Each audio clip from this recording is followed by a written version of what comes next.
Într-o seară de sâmbătă, într-un bloc de 10 etaje dintr-un cartier dormitor al Bucureștiului, liftul urcă și coboară ca o inimă, agitată.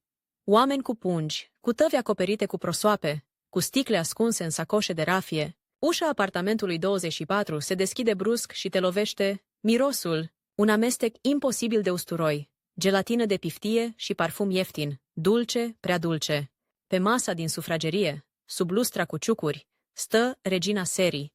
O salată de băf cât un lighean, lucind de maioneză ca un ghețar care începe să transpire. Lângă ea, un tort din biscuiți și cremă, decorat cu felii de portocală. Dar portocala are coaja încă pe ea, fiindcă așa ține forma. Iar în colț, pe calorifer, ca într-un experiment pe care nimeni nu vrea să-l recunoască, se încălzește încet o sticlă de șampanie, care nu e șampanie, e sifon cu sirop și un strop de vin, ca să facă spumă. Și acum, partea care te face să zâmbești și în același timp să strâmbi din nas. Înainte să intre invitații, mătușa Ileana gustă maioneza, cu aceeași lingură cu care amestecă în castron, apoi o șterge, calmă, de marginea șorțului. E bună, spune. Fix atunci un copil scapă pe jos o felie de parizer, câinele vecinilor, intrat pe ușă ca un invitat oficial, o apucă, o mestecă victorios și dispare. Nimeni nu se supără, se râde, se aplaudă, pentru că în seara asta e aniversare și aniversarea, în epoca lui Nicolae Ceaușescu, avea puterea să transforme un apartament mic într-o sală de bal, o sufragerie o scenă și o masă de acasă, într-un spectacol pe care îl ții minte toată viața. Mai ales când spectacolul miroase a usturoi și a ambiție, rămâi cu mine până la capăt, pentru că povestea asta începe cu o salată care transpiră și ajunge la un fotograf care, cu o singură poză, poate să-ți schimbe destinul în familie. Și crede-mă, nimic nu e mai periculos decât un aparat foto într-o seară cu prea multe toasturi. În România, acelor ani, zilele de naștere, nunțile și jubileele nu erau doar ocazii, erau misiuni. Erau repetiții generale pentru ideea de bine. Binele pe care ți-l construiai singur, cu ce aveai, cu cine venea, cu muzica pe care o porneai mai tare ca să acopere orice alt gând. Și, mai ales, erau concursuri nerostite. Cine pune masa mai plină, cine are paharele mai strălucitoare, cine scoate din cămară ceva special, ceva ce, rostit tare, sună simplu, dar văzut pe masă devine magie. Masa festivă începea cu ritualul adevărat. Aranjarea, farfurii bune, din alea care stăteau în vitrină tot anul, șervete apretate, tacâmuri care scânteiau în lumină ca niște medalii. Vitrina era un muzeu domestic. Cristal, porțelan, poate un set de cești, de cafea, pe care nu le folosea nimeni, pentru că tocmai nefolosirea le păstra valoarea și când venea ziua cea mare, obiectele coborau pe masă ca actorii pe scenă, apoi veneau vedetele culinare. Unele erau tradiție curată, sarmale mici, strânse, așezate în cerc, cu smântână deasupra, ca o zăpadă, ciorba de burtă sau ciorba acră, în funcție de gustul casei, pentru că niciun ospăț nu era complet fără ceva care să-ți încălzească obrajii. Piftie, tremurândă, lucidă, cu felii de morcov prinse în gelatină, ca niște semne de circulație, salata de vinete, bătută până devenea catifea, cu ceapă tăiată fin și ulei turnat ca un jurământ, și inevitabilă salată de băf, supranumită de unii beton armat. Grea, densă, serioasă, ornamentată cu castraveciori murați tăiați, ca la carte, pentru că frumusețea ei era o declarație. Uite cât am muncit! Altele erau invenții, și aici apare energia acelei epoci. Creativitatea de bucătărie, sport național, torturi din biscuiți înmuiate, rulade improvizate, prăjituri, alba ca zăpada, cu foi subțiri și cremă, salam de biscuiți tăiat în felii ca niște monede dulci. Uneori, în mijlocul mesei, apărea un platou cu aperitive, în care fiecare scobitoare era ca o poveste. Cub de cașcaval, măslină, felie, de parizer, o bucată de ardei, o geometrie comestibilă. Și băutura. Băutura era orchestra secretă, țuică sau palincă, turnate în pahare mici, ridicate ca într-un salut militar, dar cu ochii care râdeau, vin roșu, vin alb, uneori un lichior de casă atât de parfumat, încât îți amorțea limba, iar șampania de sărbătoare, fie ea și improvizată, venea cu momentul ei. Dopul care sare, spuma care urcă, țipetele scurte de bucurie. Paharul ciocnit nu era doar sunet. Era confirmarea că ești aici, că faci parte din seară, că nu ești spectator. Toasturile aveau formule aproape magice. La mulți ani! Simplu, dar spus cu forță, cu palmele pe umeri, cu obrajii roșii. Să fii sănătos că restul le facem noi. Inoș și râsul exploda, pentru că noi însemna familia, vecinii, prietenii, colegii, toată rețeaua care te ținea în picioare. Să se adune! Bani, bucurii, copii, zile bune. Într-un bloc, un toast bun era ca o monedă care circulă. Îl auzeai într-un apartament și îl repetai în altul, până devenea al tuturor. Muzica era combustibil. Dacă aveai pick-up și discuri, erai deja un mic DJ de cartier. Dacă aveai magnetofon, puteai înregistra, puteai rebobina, puteai relua refrenul care ridica lumea de pe scaune. Și dacă nu aveai nimic, aveai voce. Hai la joc! Se striga și dintr-o dată, sufrageria se lărgea. Covorul se dădea la o parte, mesele împinse, scaunele lipite de pereți, hora pornea ca o roată care prinde viteză. Sârba făcea podeaua să vibreze, iar când cineva începea o strigătură, atmosfera se ridica din tavan ca aburul din oală. Și în toată această energie exista un personaj obligatoriu, aproape mitic. Fotograful, nu neapărat profesionist. Uneori era un unchi cu aparat rusesc, greu, cu curea. Alteori era vecinul care se pricepe, care știe să pună blițul, care are film bun. Aparatul foto era o armă de două tăișuri. Îți dădea amintirea, dar îți putea prinde și adevărul crud al serii. Ochii închiși, zâmbete strâmbe, o pată de maioneză pe cămașă, o mână care se întinde prea devreme spre platou. De aceea, înainte de poze, se făcea un mic teatru. Aranjează-ți părul, e nu sta așa, stai mai în lumină, Nan ține paharul mai sus. Nu se vede tortul, dă-l în față. Și toată lumea asculta, pentru că poza nu era doar poză, era dovadă. Era certificatul unei seri reușite. Cadourile, în schimb, erau un limbaj în sine. La aniversări se aduceau lucruri folositoare. Un set de prosoape groase, o vază, un serviciu de pahare, o cutie de bomboane, de calitate, o sticlă bună, uneori un parfum, uneori o cămașă. La mesele mai mari apărea un cadou care făcea liniște. Un radio mic, un ceas, un fier de călcat mai bun. Iar cel mai amuzant era modul în care se ofereau. Cu modestie teatrală.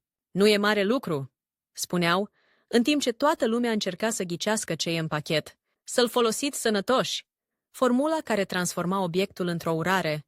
Acum, întoarce-te cu mine în sufrageria de la apartamentul 24, în seara aceea de aniversare, pentru că aici se întâmplă micile scene care definesc epoca mai bine decât orice discurs. Într-un colț, doi bărbați discută serios despre muzică. Unul susține că fără ciobănaș cu 300 de oi nu există petrecere adevărată. Celălalt insistă pe melodii mai moderne, de dans. Se ajunge la un compromis.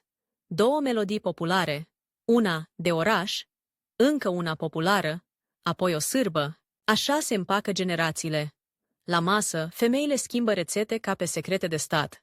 Dacă pui un pic de muștar în maioneză, iese mai tare. De-ai, dacă la piftie pui usturoiul la final, rămâne mirosul frumos. Moane la tortul de biscuiți, dacă îl lași o noapte, se taie perfect. În jurul acestor replici se construiește autoritate. Cine știe, cine a încercat, cine a reușit.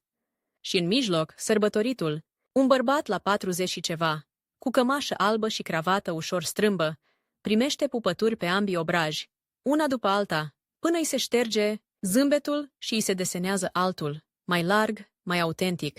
La fiecare, la mulți ani, ridică paharul, la fiecare îmbrățișare, își amintește că nu e singur și poate de asta mesele festive erau atât de importante.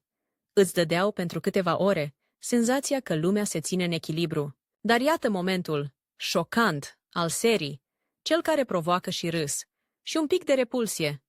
Vine tortul din biscuiți, îmbrăcat într-o cremă lucioasă, în timp ce este adus. Un copil curios își bagă degetul direct în cremă. Mama îl pleznește ușor peste mână. Copilul, ca să se răzbune, linge degetul încet, demonstrativ. În același timp, lumânările sunt înfipte, se aprind.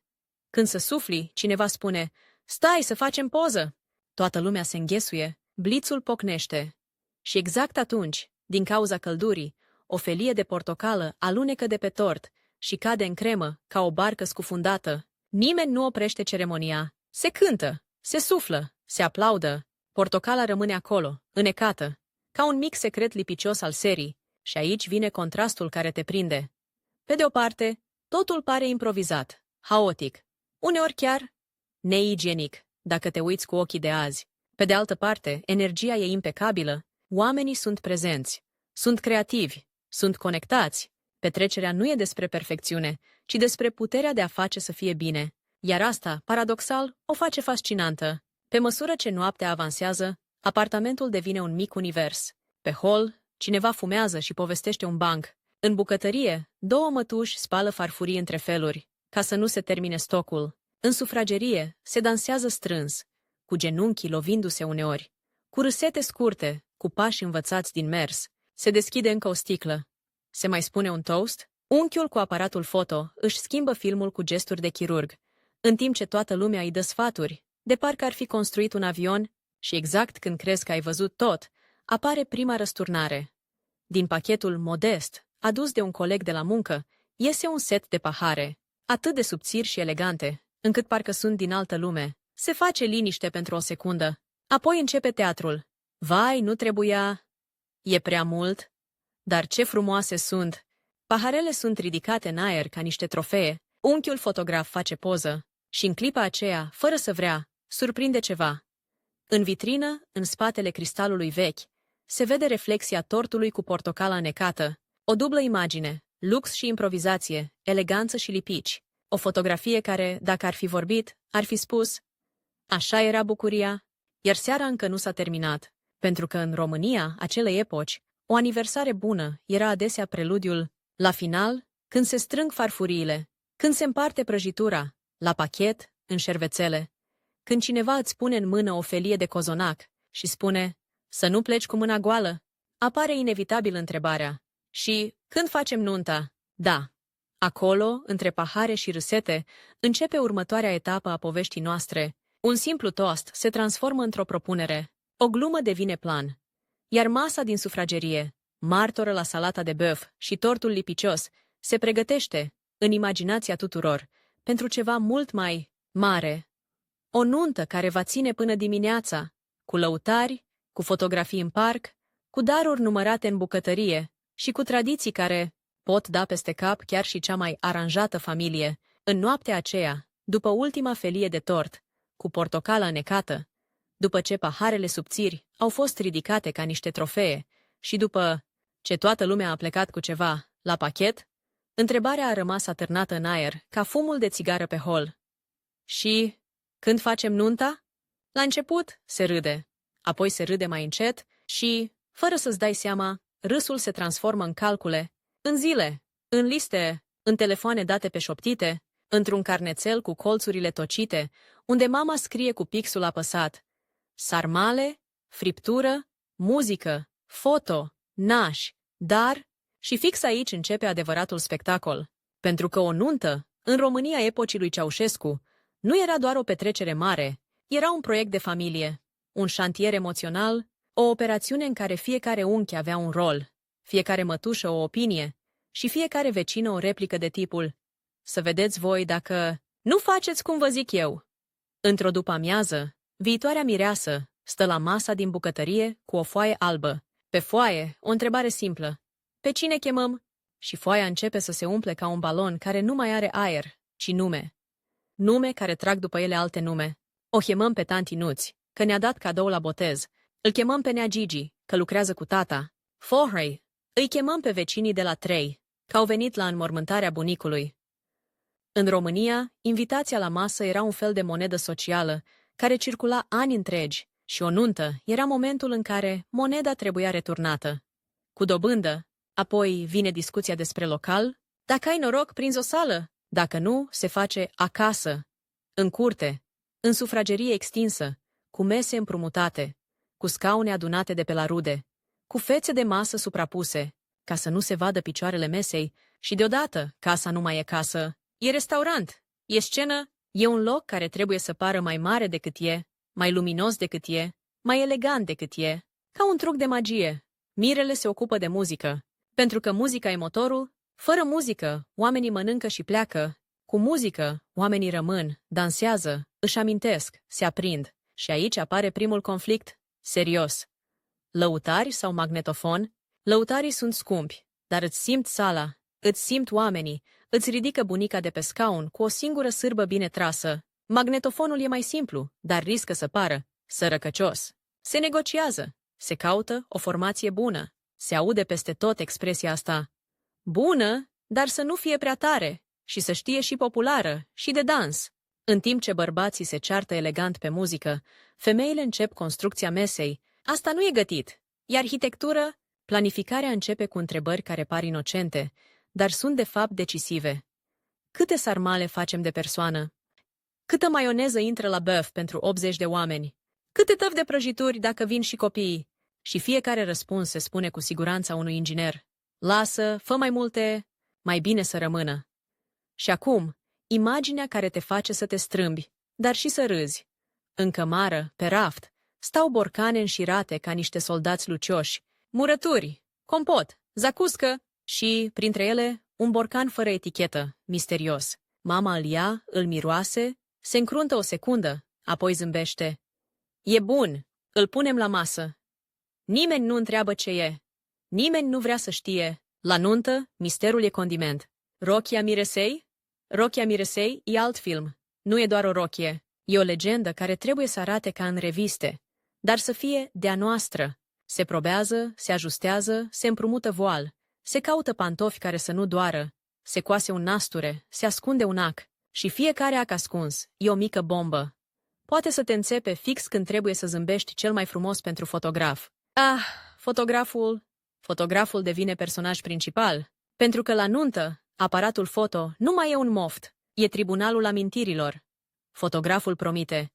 Ies poze ca la carte. Toată lumea îl privește ca pe un medic înainte de operație, să nu fie mișcate, să se vadă tortul, să prindă și nașii, n-am să facă și una cu bunica, și el dă din cap calm, ca un om care știe că, în seara aceea, va alerga mai mult decât mirele.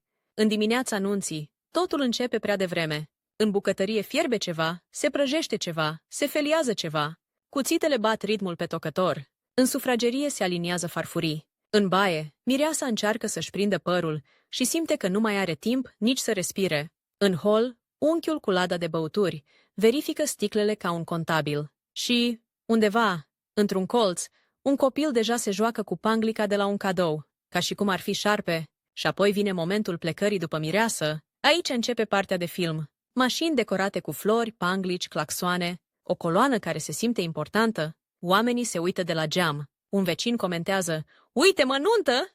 Și în coloana asta există o regulă nescrisă. Trebuie să fie vesel. Trebuie să fie zgomotos. Trebuie să se simtă că e sărbătoare. Chiar dacă, în realitate, cineva a uitat acasă verighetele și începe să caute prin buzunare cu fața albă, ca faianța. Da, verighetele. Asta e primul twist. Într-o secundă, totul se oprește. Mașina nașilor. O pauză. Mirele își pipăie sacoul. Nimic. Nașul ridică sprâncenele. Nu le ai? Mirele înghite în sec. Mireasa, încă acasă, habar n-are. Șoferul întreabă. Ce facem? Și exact atunci, ca într-o comedie perfect sincronizată, apare unchiul fotograf, calm, cu aparatul atârnat de gât și spune: Am văzut pe masă, lângă salata de băf de ieri, lângă salata de băf, acolo au rămas, ca două cercuri mici de metal, care au dormit o noapte între miros de maioneză și usturoi. Cineva se întoarce în viteză, altcineva încearcă să facă haz de necaz. Lasă-mă, se căsătoresc și fără, se râde forțat. Claxoanele reîncep și când verighetele sunt recuperate, ținute sus ca un trofeu, tensiunea se transformă instant în energie. Toată lumea simte că a trecut primul test. Nunta merge. Ajung la mireasă. Ușa se deschide, muzica pornește. Cineva strigă, ia mireasa! Se negociază simbolic, se fac glume, se cere taxă, se plânge un pic, se râde mult. Mireasa iese. Rochia lucește. Voalul tremură și fix atunci, șoc vizual. Un copil, entuziasmat, calcă pe trena rochiei și o trage înapoi, ca pe o perdea. Mireasa se dezechilibrează o fracțiune de secundă. Toată lumea îngheață. Apoi nașa prinde trena cu reflex de vultur și o ridică. Gata, gata, merge! Și se aplaudă, de parcă a fost parte din program. Fotograful trage cadrele obligatorii. Mireasa cu părinții, mirele cu părinții, nașii în centru, grupul mare cu toți. În timp ce îi aliniază, strigă ca un regizor. Mai aproape. Nu vă ascundeți, zâmbiți, nu vă uitați la mine ca la buletin. Și aici apare al doilea twist, mic, dar delicios. În mijlocul pozei atii serioase, unchiul care a băut deja 2 păhărele își scoate Batista și își șterge fruntea. Dar Batista e de fapt un șervețel cu model de floricele, iar pe șervețel rămâne o pată de maioneză. În poză, pata e vizibilă ca o semnătură. O pată care va trăi 10 de ani, lipită de amintire, se ajunge la masă. Și masa e un univers. Aperitivele sunt aranjate ca într-o expoziție. Ouă umplute, rulouri, salam, brânză, măsline, roșii, castraveciori. În mijloc, salata de băf, iarăși, dar acum mai mare, mai decorată, cu modele din gogoșar și mazăre ca niște broderii. Sarmalele vin pe platouri, aburinde, însoțite de mămăligă și smântână. Friptura apare ca un moment de triumf și la fiecare fel se ridică un toast. Toasturile la nuntă nu sunt doar urării, sunt ritualuri. Nașul se ridică și vorbește ca un actor. Despre iubire, despre casă, despre să vă respectați. Unchiul vesel se ridică și spune ceva scurt, dar exploziv. Să trăiți, să vă iubiți și să nu uitați cine a venit. Se râde, se ciocnește, paharele sună ca niște clopoței și muzica începe să prindă oamenii de umeri. Prima horă e ca o verificare. Cine se ridică? Cine stă? Cine se uită rușinat? În 5 minute, nimeni nu mai e rușinat. Bărbații își suflecă mânecile. Femeile își ridică ușor fustele, ca să nu se împiedice. Bunica dansează cu pași mici, dar perfecți. Și când lăutarii trec pe sârbă, podeaua parcă se înmoaie sub tine de la atâta energie. În spatele scenei însă există un alt spectacol. Darul, banii, plicurile, cadourile. Aici tensiunea crește din nou, dar fără să se întunece. E mai degrabă o febră a organizării. Se pregătește o masă separată. Încheie, un pix. Cineva de încredere, de obicei o mătușă cu minte de contabil, se așează și notează. Cine, cât, ce a adus? Nu pentru control rece, ci pentru memorie și echilibru. Pentru că se întoarce. Pentru că viața socială are contabilitatea ei și aici apare scena care te face să exclami, nu se poate! Dar e atât de reală încât o vezi. Vine un invitat cu un pachet mare, împachetat superb. Toată lumea e curioasă. Se pune pe masă. Se desface și înăuntru un set de farfurii, dar lipsesc 2. Lipsesc fix cele mari. Toată lumea tace o secundă. Apoi cineva spune, Salvator, cu zâmbet. Lasă, sunt pentru dietă. Râsul izbucnește. Tensiunea se sparge ca dopul de sifon.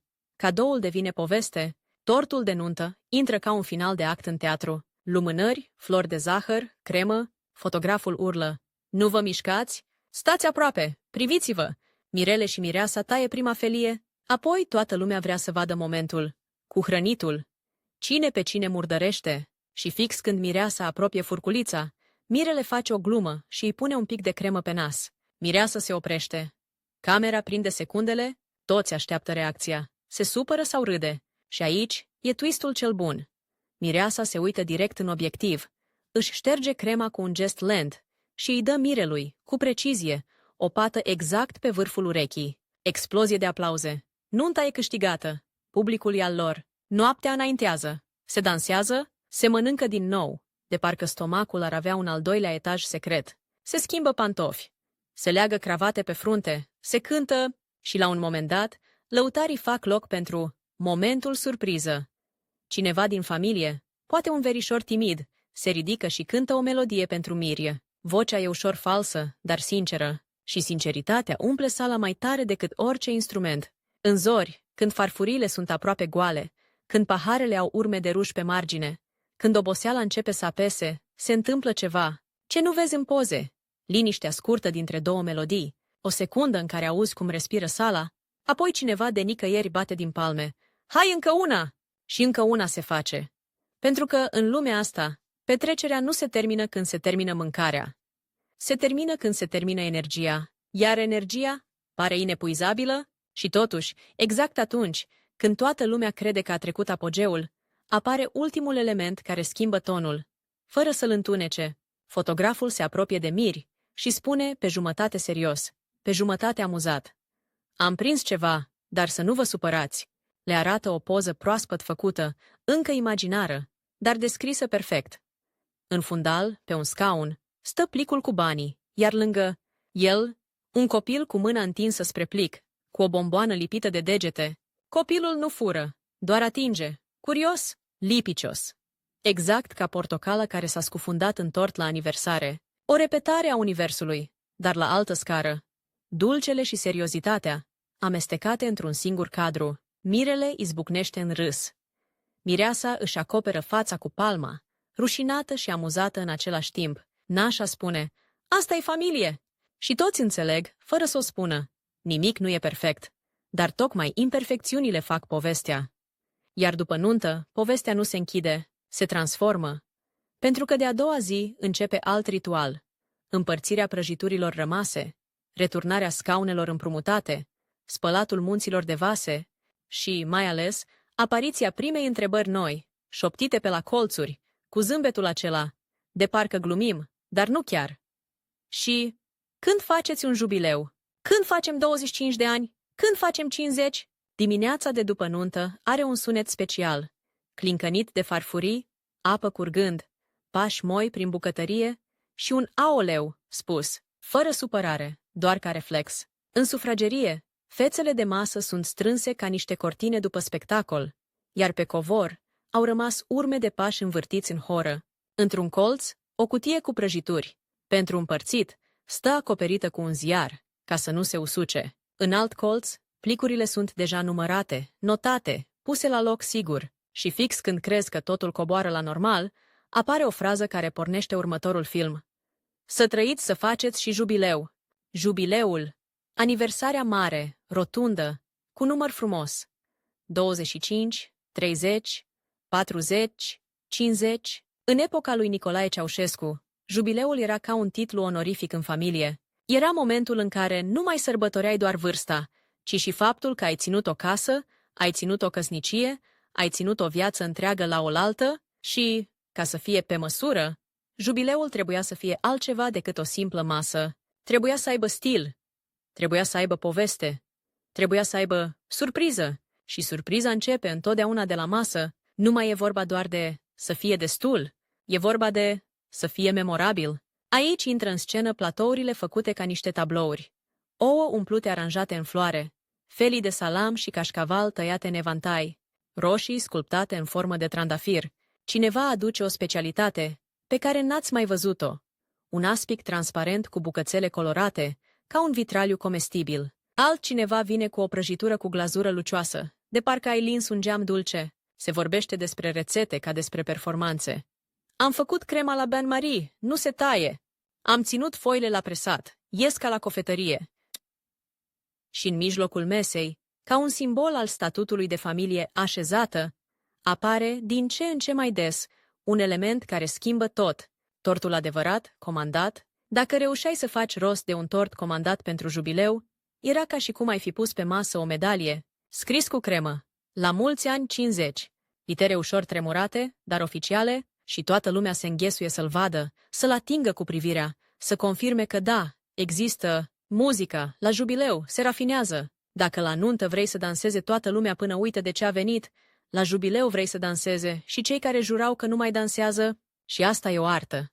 Se pornește cu ceva domol, de intrare, apoi o horă ușoară, apoi un cântec, de suflet.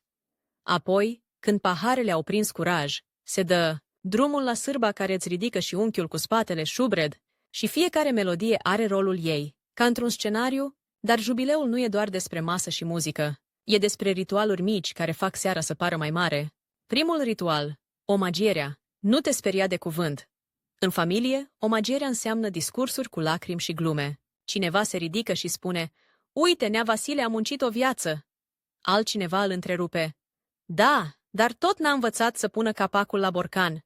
Râsete. Apoi iar emoție. Se trece dintr-o stare în alta ca pe un pod îngust. Dar sigur. Al doilea ritual. Fotografiile serioase. La jubileu. Aparatul foto devine și mai important. Pentru că acum poza nu mai e doar am fost la petrecere, ci am ajuns aici. Se fac cadre cu lumina bună. Lângă vitrină, lângă tort, lângă buchet, lângă fereastră. Se face poza de grup. Poza cu copiii, poza cu nepoții, poza cu toată familia pe canapea. Și aici apare prima imagine care te prinde de stomac și îți dă un pic de repulsie, dar și fascinație. Canapeaua e acoperită cu o pătură bună, ca să nu se păteze. Pătura miroase a naftalină și când se așează toți, se simte un val de miros de dulap care te izbește ca un nor invizibil. Nimeni nu spune nimic. Toți zâmbesc. În fotografie, zâmbetul e perfect. În realitate, doi copii își țin respirația. Al treilea ritual, cadourile cu mesaj. La jubileu, nu mai aduci doar prosoape. Aduci ceva care spune, te respect. Hor. Un set de pahare de cristal, o icoană mică, un ceas de perete, o cuvertură grea, o vază înaltă, poate chiar un aparat de radio mai modern. Și fiecare cadou vine cu o replică atent aleasă. Să vă țină! N-au să vă fie de folos. Să vă bucurați de el. Pentru că la jubileu, obiectele devin simboluri. Și acum vine partea în care tensiunea începe să urce, încet, dar sigur, lista invitaților. Dacă la nuntă lista e lungă, la jubileu lista e sensibilă. Pentru că jubileul adună la masă oameni care au istorii comune, glume vechi, supărări vechi și uneori tăceri vechi. Și totuși, regula e simplă. La jubileu trebuie să fie frumos. Trebuie să fie ca lumea. Așa că familia devine regizor și psiholog. Cine cu cine stă, cine lângă cine, cine lângă ieșire, cine mai aproape de bucătărie, cine lângă muzică, cine departe de muzică. Într-o casă, masa e aranjată strategic. O mătușă cu limba ascuțită nu se pune lângă altă mătușă cu limbă și mai ascuțită. Un unchi care se încălzește prea tare la țuică nu se pune lângă sticla de rezervă. Un nepot adolescent, plictisit, se pune lângă cineva care îi poate povesti ceva interesant. Asta e coregrafie de familie. Și fix când crezi că planul e perfect, apare twistul care poate răsturna seara. Apare surpriza. Pentru jubileu, cineva decide să facă un moment special, un program. Poate un cântec cântat de nepoți. Poate o poezie. Poate un mic spectacol. Se repetă în secret, în bucătărie, cu ușa închisă. Copiii șoptesc versuri, un adult îi corectează. Nu așa mai clar? Nu te uita în jos. N-am zâmbește. Se pregătește finalul emoțional al serii și acum imaginea șocantă. În timp ce copiii repetă, unul dintre ei mănâncă pe furiș dintr-un platou cu ouă umplute. Își bagă degetul în umplutură. Gustă. Se strâmbă. Apoi mai gustă odată, de parcă vrea să se convingă că e chiar atât de bun. Când intră bunica, copilul șterge urmele de umplutură pe pantalonii cu o de duminică. Urma rămâne. O pată mică, dar vizibilă. Și pata aceea va fi exact în centrul fotografiei de la miat, momentul artistic. Seara începe. Invitații vin. Se îmbrățișează. Vai, ce bine arăți! Nu se poate, parcă ai întinerit. Complimentele sunt monedă de jubileu. Se așează, se toarnă, se ciocnește, se mănâncă și se povestește. La jubileu, poveștile sunt aur. Ți minte când?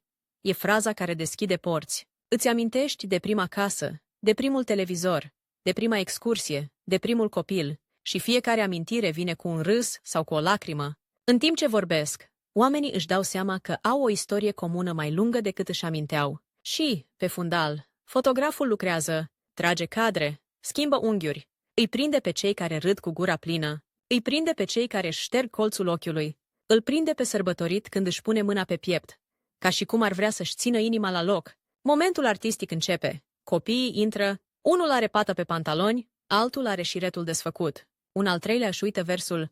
În sală se face liniște. Toți așteaptă și fix atunci, când primul copil începe poezia, se aude un sunet mic, dar fatal. Un poc de dop. Cineva, în bucătărie, a deschis o sticlă. Copilul se oprește. Sala râde. Copilul se încurcă. Bunica îi face semn cu mâna. Continuă! Copilul continuă, dar acum cu un fel de furie comică. Recită mai tare, ca să acopere dopul și râsetele, și se întâmplă miracolul. Momentul devine și mai bun, tocmai pentru că e imperfect. Oamenii aplaudă cu adevărat, se ridică, se șterg la ochi, sărbătoritul se uită la copii ca la o comoară, se fac poze. Pata de pe pantaloni e acolo, ca o semnătură a realității. Urmează tortul. Tortul jubileului nu e ca tortul aniversării din apartamentul 24, cu portocală necată. E mai mare, mai oficial. Dar și aici viața se strecoară. Lumânările sunt multe, cineva le aprinde. Când să sufle, sărbătoritul trage aer adânc. Și fix atunci, un nepot mic, nerăbdător, suflă și el. Din lateral, lumânările se sting pe jumătate. Un adult strigă, "Nu, nu, nu!" Toată lumea râde. Se reaprind. Se suflă din nou. Fotograful urlă, "Stați, stați, încă o dată că n-am prins." Se reaprind a treia oară. Seara se transformă într-un mic serial, cu episoade despre lumânări. Și aici vine al doilea twist, mai subtil, dar cu efect mare. În timp ce toți sunt concentrați pe tort și pe poze, cineva strecoară, pe masă un cadou surpriză, un album fotogol, cu copertă groasă. Să puneți pozele aici. Toată lumea face, "Oh!" Sărbătoritul îl deschide. Paginile sunt albe. Și pentru o secundă se face o liniște ciudată.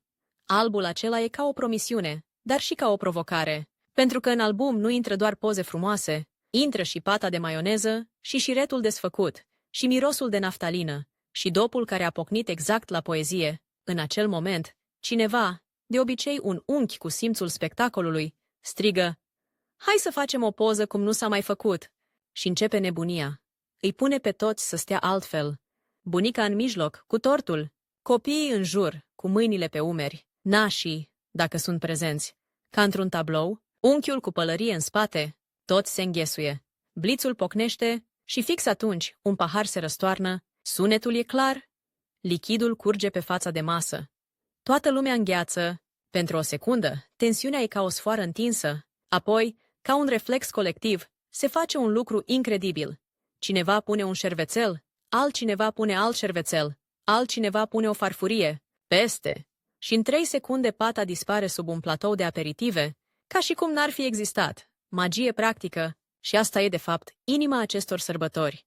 Abilitatea de a salva momentul, de a transforma micile accidente în glume, de a acoperi petele cu platouri, de a transforma stângăciile în amintiri. Pe măsură ce seara se apropie de miezul nopții, muzica se schimbă, se dansează mai strâns, se cântă împreună, se ajunge la melodiile pe care le știe toată lumea și apar toasturile de final, cele care, paradoxal, nu închid nimic, ci deschid altceva.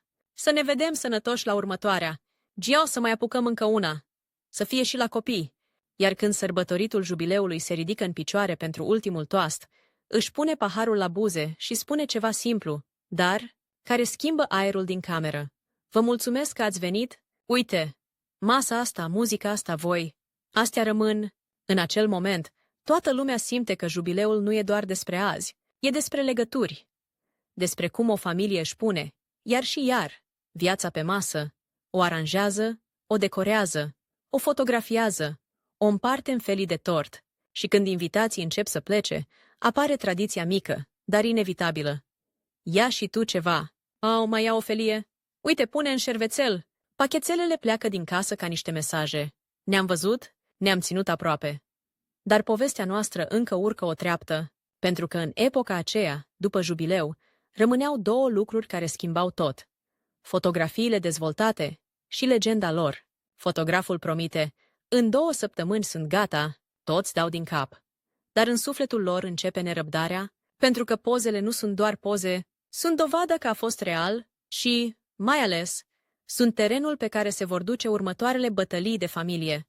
Cine a ieșit bine, cine a ieșit rău, cine a clipit, cine a zâmbit prea larg, cine a avut pata pe pantaloni, cine a ținut paharul strâmb, cine a fost surprins cu gura plină, iar aici vine cliffhanger-ul perfect pentru ultima parte. Uneori, din greșeală sau din grabă, fotograful prinde în cadru ceva ce ar fi trebuit să fie centrul atenției, un gest, o privire, o mână întinsă spre platou, un plic pe marginea mesei, un detaliu care, odată imprimat pe hârtie, devine mit, și mitul ăsta poate transforma o seară frumoasă într-o poveste pe care o vei auzi ani la rând. De fiecare dată când se pune masa, 2 săptămâni mai târziu, când vesela e deja spălată de mult, când rochia miresei e pusă într-o husă ca o fantomă albă în dulap, iar sarmalele au devenit doar o poveste, apare omul care poate reaprinde totul dintr-o singură mișcare. Fotograful nu vine cu muzică, nu vine cu tort, nu vine cu toasturi, vine cu un plic. Un plic gros, ușor bombat, cu colțurile un pic îndoite, și plicul ăla, în România epocii Ceaușescu, are o putere ciudată. Poate să transforme o după-amiază banală într-o continuare a petrecerii. Plicul se pune pe masă ca o carte de joc, toți se adună în jur ca la magie, se face liniște. Apoi începe foșnetul. Hârtie lucioasă, miros de fotografie proaspăt făcută, acel parfum special de chimicale care, dacă îl simți o dată, nu-l mai uiți niciodată, și fix în secunda în care prima poză iese din plic, se întâmplă ceva inevitabil. Fiecare își caută propriul chip înainte să se uite la miri. Uite-mă! Nu, am clipit! Vai, ce bine a ieșit nașa! Mom, cine e ăla din fundal cu gura plină? Deschi încet plicul devine o scenă a adevărurilor mici. Aici se naște legenda despre fotografii. Pentru că fotografiile nu arată doar ce ai vrut să arăți. Ele prind și ce ai uitat, ce ai ascuns, ce ai jurat că nu s-a văzut. Un deget murdar de cremă, un șiret desfăcut, un colț de față de masă pătat, un zâmbet prea lat, care trădează exact câte pahare ai avut curaj să ridici. Și apoi apare poza cu problemă. Există în fiecare familie o poză care nu e doar poză. E detonator. La început, nimeni nu observă. Toți râd, comentează, se laudă, se înțeapă, dar fotograful, cu aerul lui de om care știe, scoate încet o fotografie și o pune separat, ca un judecător care alege proba principală. În poză, masa de la nuntă, în fundal tortul, în față un platou cu aperitive, iar pe margine, plicul cu darul, lăsat o clipă nesupravegheat, și lângă plic, copilul cu bomboana lipită de degete. Dar acum nu mai e doar atins. În fotografie, băiatul are o expresie de explorator, iar mâna lui e atât de aproape de plic încât pare că îl mângâie, iar privirea lui e fix către obiectiv, ca și cum ar fi fost prins în flagrant de un aparat foto care nu iartă nimic. Șoc! O secundă se face o liniște densă. Apoi izbucnește râsul, dar râsul ăla e amestecat. E amuzament, e stânjeneală, e și un strop de auzi mă, dacă... Exact genul de sentiment care te ține lipit de poveste. Ia uite-l! Băi, micuțule! Așa începe! O lăsă-mă doar se uita? Gia se uita cu mâna. Și aici, fără să vrea, familia se trezește în actul final al poveștii noastre. Nu petrecerea a fost marele eveniment, ci felul în care o poveste rămâne vie după ce se sting luminile. Fotografiile se împrăștie pe masă ca niște cărți de tarot și fiecare imagine declanșează altă scenă. Uite o poză în care unchiul cu șervețelul cu floricele are pata de maioneză fix în centrul cadrului, semnătura lui oficială. Uite o altă în care bunica dansează, iar în spatele ei se vede doar jumătate de cap al unui vecin care a intrat pe cadru ca într-un film de spionaj. Uite o fotografie în care mirele are crema pe ureche. Da, exact acolo. Iar privirea lui spune: am pierdut duelul, dar am câștigat sala. Și apoi, inevitabil, apare fotografia care provoacă acel uf colectiv, repulsie mică, dar reală. Cineva e surprins mâncând direct din platou, cu furculița de la masă, în timp ce altcineva, lângă el, tocmai se întinde după aceeași bucățică. În poză, e o coregrafie perfectă a neglijenței festive și lumea râde și se strâmbă în același timp, pentru că toți recunosc momentul, chiar dacă nimeni nu l-ar fi recunoscut fără dovadă. De aici începe twistul cel mare. Fotografia nu mai e doar amintire, devine instrument de putere, pentru că în următoarele luni, la fiecare altă masă, zi de naștere, onomastică, alt jubileu, apare cineva cu albumul și spune: hai să le mai vedem o dată. Și când se deschide albumul, nu se caută neapărat poza cu tortul, se caută poza cu copilul și plicul, se caută poza cu maioneză, se caută poza cu șiretul, adică exact acele imagini care au prins viața așa cum e. Un pic caragioasă, un pic lipicioasă, dar complet memorabilă. Într-o seară, la o aniversare următoare, aceeași mătușă care era expertă în maioneză pune pe masă un bol nou de salată și spune: triumfătoare? Acum nu mai gust cu lingura de amestecat. Și toată lumea izbucnește în râs, pentru că fotografia a educat-o mai bine decât 1000 de sfaturi. Albumul devine manual de bune maniere. În versiunea de familie, cu umor. Fotograful, între timp, nu mai e doar ăla cu aparatul. Devine omul care ține familia în poveste. La următoarea nuntă, e chemat din timp. La următorul jubileu, îi se rezervă scaun aproape de lumină. Îi se pune o porție mai bună, ca să fie atent. Și foarte important, îi se spune: să prinzi tot, dar să ne faci frumoși. Iar el răspunde mereu la fel, cu un zâmbet care promite și pericol. Vă fac frumoși și adevărați. Aici începe să urce ultima tensiune a poveștii. Pentru că, în lumea asta, adevărat înseamnă și surprize. La un jubileu de 50, familia decide să facă ceva. de nivel mare. Se adună iar, se aranjează masa, se pun farfuriile bune, se scoate cristalul, se aliniază platourile ca niște decorațiuni, se pregătesc discursuri, se pregătește un moment artistic, se pregătesc și daruri cu greutate.